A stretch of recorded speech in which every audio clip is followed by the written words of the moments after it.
Voilà, c'est ça que je vous en parlais au début de la vidéo sur le mec qui a été faire le touriste dans l'espace. Donc c'est la chaîne d'un monsieur qui s'appelle Eric Hennipel, un Canadien. Gros bisous mon cousin du Canada. Et il remarque des choses vraiment de manière perspicace. Alors regardez ce qu'il a remarqué. Donc il explique, hein, vous irez voir la vidéo par vous-même, qui s'appelle Un certain monsieur Garriott dans l'espace avec une certaine poche. Puis il a beaucoup d'humour aussi, hein, ce cher Eric Hennipel. Donc il t'explique, le premier touriste, hein, il a été dans l'espace. Richard Garriott. Mais il te montre un passage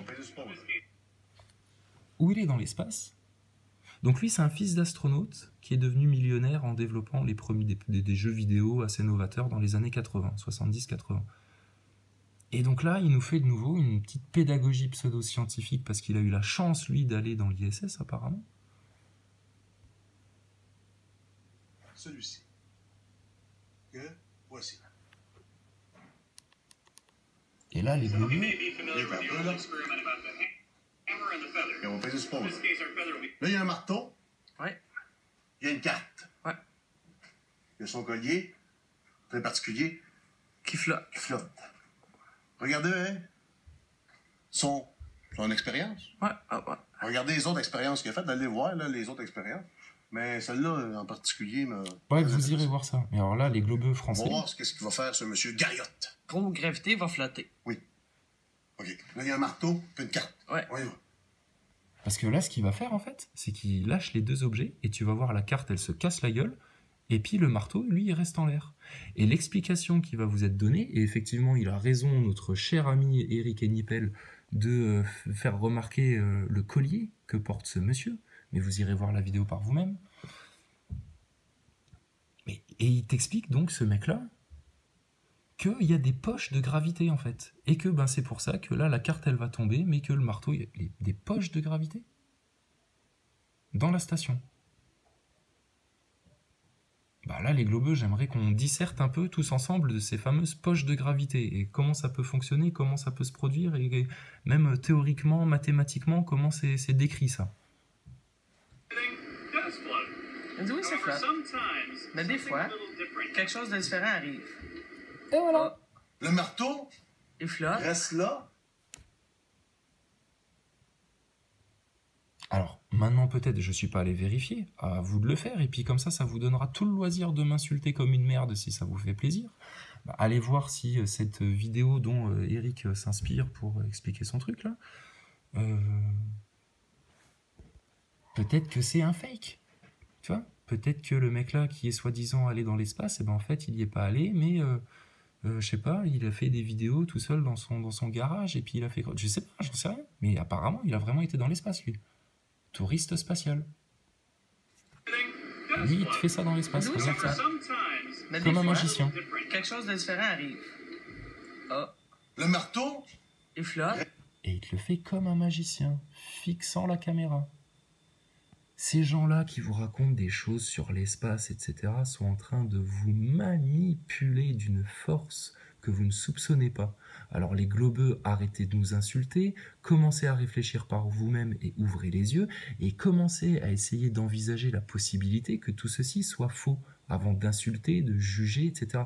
Et expliquez-moi comment ça fonctionne. Des poches de gravité. Mais des fois, quelque chose de différent arrive. Ah, Le marteau il flotte. reste là. Voilà. Et lui, eh ben, il est très intelligent parce qu'il a remarqué ça, puis il le fait avec beaucoup d'humour, tu vois, parce qu'il a bien compris tout le poteau rose derrière et les liens, etc. et comment ça fonctionnait. Alors les globeux en France, commencez voir par fermer un petit peu votre clapet. Puis Parce que vous environ à 20 comprenez cm. vous comprenez rien à ce qui se passe sous vos yeux.